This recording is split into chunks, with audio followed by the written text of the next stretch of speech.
Hello, everyone. Well, it's now good afternoon. My name's Bill Strain, and I'm Director of Security Services at Iomart. What I'd like to do today is obviously introduce Iomart to you, if you don't know us already, but also talk a little about why cybersecurity is basically a board level issue now, and also go into, what you need to put in place to protect yourself from cyber attacks, and what you need to do for basically a worst case scenario. So that's the plan for the presentation. So if I just kick off and tell you a little about Iomart. Iomart's been in business now for over 20 years. We're currently at probably around 400 staff, the majority of which are technical. We have 13 data centers around the UK, and we own the data centers from the ground up. These data centers are connected with fiber. So connectivity is a big part of our business, or a big part of the services that we can deliver. And we've got points of presence around the world. In terms of our business, it's primarily been around delivering infrastructure services, private clouds, public clouds, basically from one end to the other. Another big part of our business is data protection. That's around backup and DR services. I've mentioned already connectivity. Obviously, we have got our fiber ring around the country, but we can also basically take the connectivity out to on premise and pull the data in from there, provide those services as well. Another part of our business is our consultancy practice. We provide consultancy on all parts of all the services that we deliver. And the last one I haven't mentioned, which is a big part of what we do, is security, and that's obviously the subject of the presentation at the moment. So I'm just going to go on and talk a little bit about that. If we start off, the sort of premise is that basically cybersecurity is now a board level issue, whereas frankly for most of my professional career, it's been viewed as a technical issue, something that the techies will fix. We've got antivirus, we've got some firewall, the firewall rules are set up properly, so we've got nothing much to worry about. The IT guys are on top of it. And it's increasingly clear that that's just not the case anymore. The world has moved on. The days of script kiddies who are basically downloading scripts from the internet, running these scripts in order to annoy people or perhaps impress their friends have now passed. Basically, cyber attacks today are it's a business. The guys are doing this aren't, sitting in their bedroom downloading scripts anymore. I mean, they're literally going home from work in Ferraris. This is now, it's an organised business. It's organised crime, and it's very profitable organised crime as well. If we look at the type of businesses that are being hit now, it's literally right across the board. Those are a few headlines. The state of affairs now is that you can basically go on, and there are literally sites that just give you daily updates of who's been hit now, who's paid what has happened. It's basically a huge industry, and literally no business is safe. And, in my view, this should be treated very much like any other business process.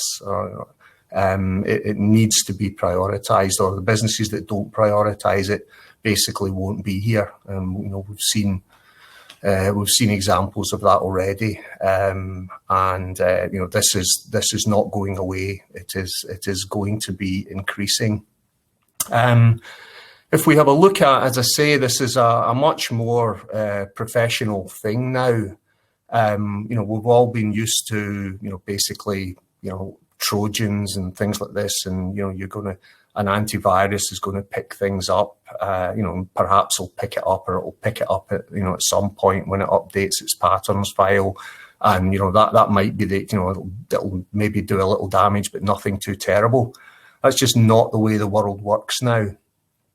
Basically, your cyber attacks are a lot more complex in that the roots into your business are what they're focusing in on, but what they're not doing is trying to annoy you. What they will do is they will get into your business and they will sit quietly and they will basically learn how your infrastructure works. And once they know as much about your infrastructure as probably your IT department does, they will pick a day where they're going to send you the bill. So, for example, they won't be running some piece of scripted software. They'll probably write their own script. And for example, this script, let's say it's 1 o'clock in the morning on a Saturday. First thing they might do is just go in and delete your backups. So make sure all your backups are gone. Then they'll just start encrypting all your files. And then the last thing they're going to do is send you an email, basically demanding, X number of dollars in Bitcoins be deposited in an account somewhere. And you will now be in a world of pain. And this is not, as I say, in any way exceptional. If you go onto the websites, you'll see businesses and organizations have been hit every day with this. So this is another one of our new normals. So here's obviously, I'm talking about our security service, but here's an example of, here are some of the threats that you're facing. This is by no means an exhaustive list. And some of these are just merely roots into your organization. Some of them are exploits in themselves. But there is a whole world of threats that you have to, as an organization, have to look out for. Some parts of it, you're looking for people who are trying to get into your organization, but other parts of it, you're actually looking for activity that indicates that you've been compromised in some fashion, or that even members of staff are behaving in manners that they should not. So it's a big, complicated picture, and it's an issue for most IT departments now to get their head around. It's not one of the problems is, as I say, these people are professionals, so they don't work 9 till 5. They're not going to knock off on a Friday and come back on the Monday. They're going to attack you at any time of the day or night. So whatever protections you've got in place basically have to be 24/7. To add to the pain, we've now got the issue with basically the breadth of the surface area that they can attack. Obviously, we've traditionally what would happen is the perimeter would be protected, and that was considered to be good enough. Of course, now with the current situation and just the way the world has been going, the perimeter has basically been has dissolved. So now we're going, a normal organization's infrastructure now stretches all the way from mobile devices through to perhaps, on-premise systems, through to hosted systems, all the way out to the hypercloud, Azure, Google AWS, and basically SaaS services. So all of those complications.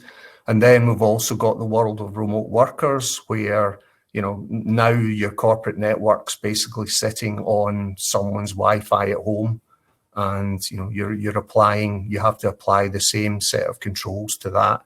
as you would within the corporate network. So it's a very big and a very complicated area, and you can't just focus on one corner. You've basically got to be present everywhere. And you've not just got to be present in terms of defence, you've also got to be present in terms of actually making assumptions that in one way, shape or form that you will be breached, and taking whatever appropriate action needs to be taken at that point.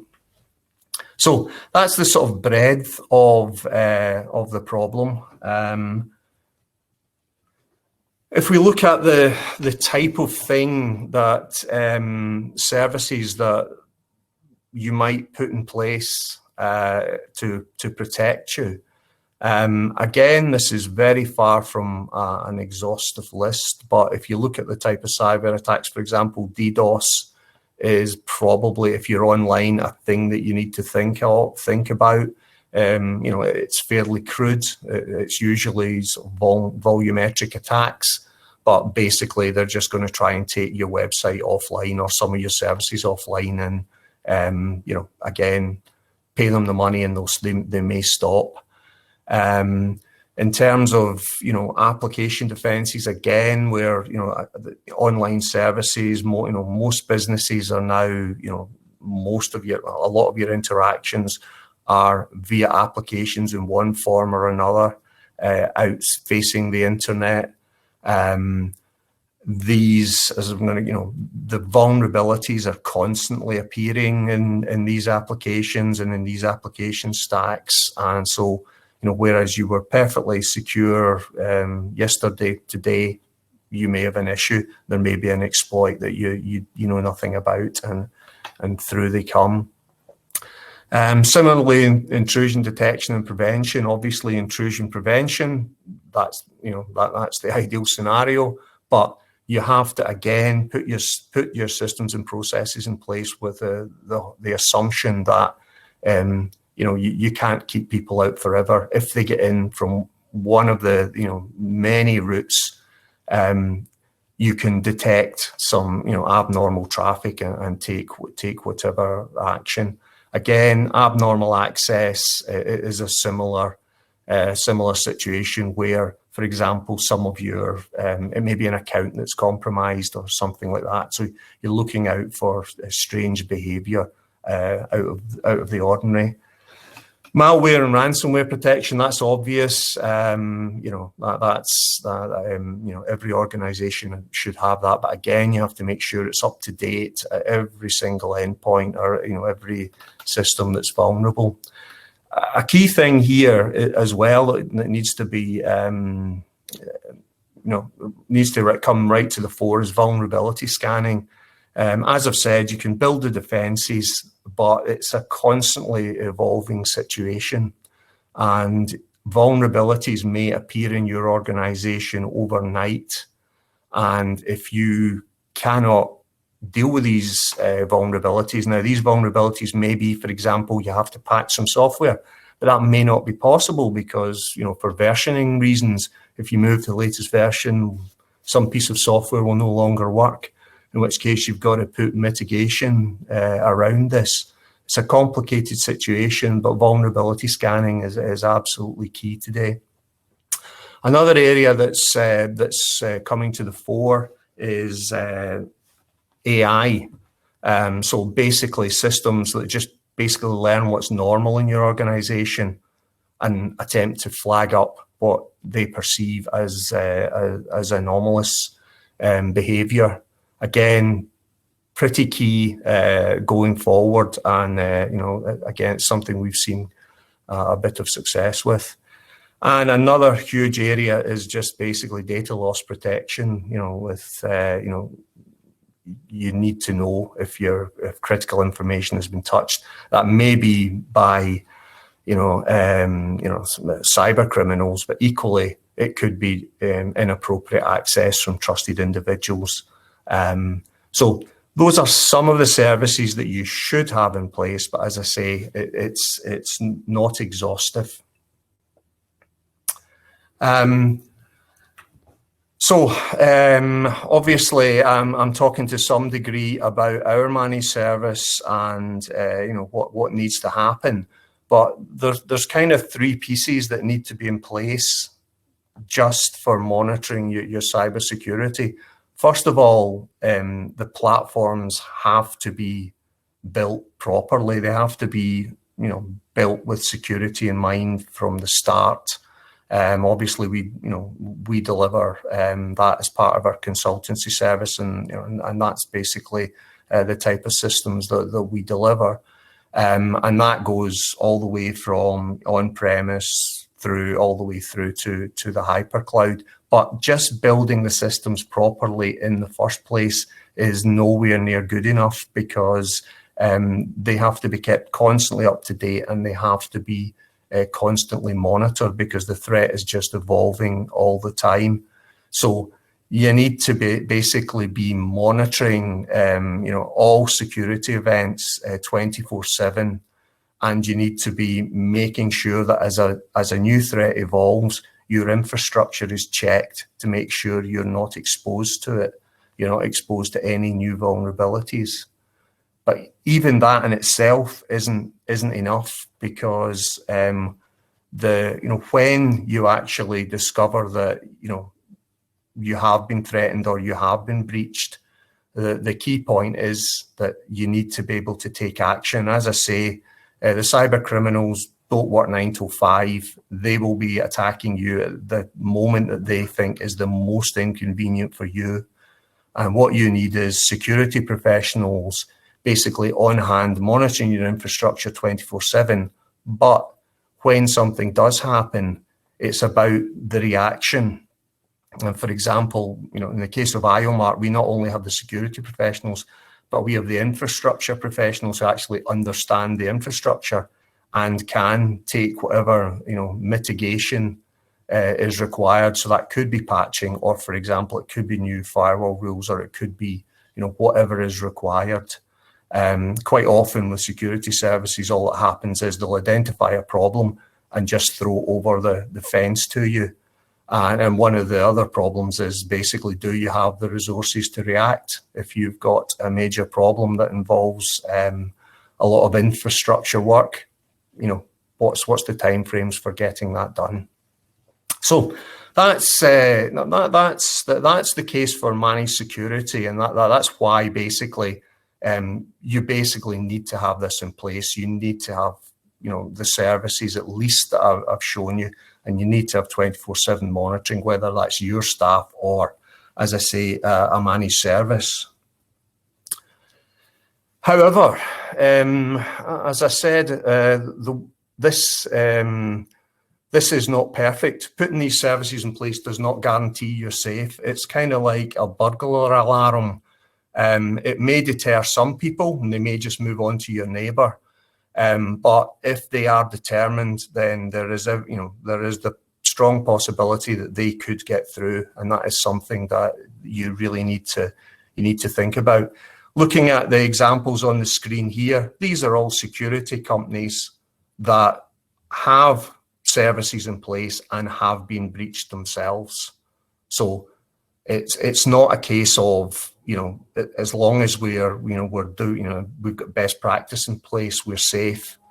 Hopefully you are, and obviously it is absolutely the thing to do, but you are not guaranteed. The same sort of horrific circumstances can happen to you, and particularly if you're in a vulnerable industry, this can genuinely be catastrophic. So if we assume that the worst has happened, and if you imagine you've come in one morning, all your storage has been encrypted, your backups have been deleted, what is it that you're going to do? What actions are you going to take? Well, there's a bunch of things that you really need to know before you can move on. First one, dead obvious, is how did they get in? And even then, on top of that, when were we breached? Have they just come in, or have they been in for weeks? What systems did they have access to? Have they just pulled up all your customer data, or is it more limited? What systems have been brought down? Are these the only ones that have compromised, or have they just not got round to the rest of them yet? Do we have backups of the systems that have gone? And then the next one, are these backups, have they been compromised? Are we just restoring the problem back onto, our current infrastructure, and away round we go again? And then another really obvious one is, who do we tell about this? And, what do we say? Now this really is in the realms of, business. Do you tell customers? Do you try and fix the situation before you go and tell people? And there's numerous disaster stories of just even, companies having this nightmare and then making it worse by terrible communication. So what do we do to recover from this situation? Well, the sad thing is, what most people do is you're going to pay the ransom, because if you are in that situation, you're dealing with a business. Probably 90% of the time, you'll get some data back if you pay the ransom. You have GDPR and PCI issues that you've got to deal with. Can you find any valid backups? What systems? What do you need to do to rebuild the systems that have been taken out? Do you have the configurations? What can be rebuilt? What do you need to rebuild? What's the minimum you need to get up to do? To cope with or to deal with customers and get business going again. And how do you communicate? Whose job is it to talk to talk internally and externally?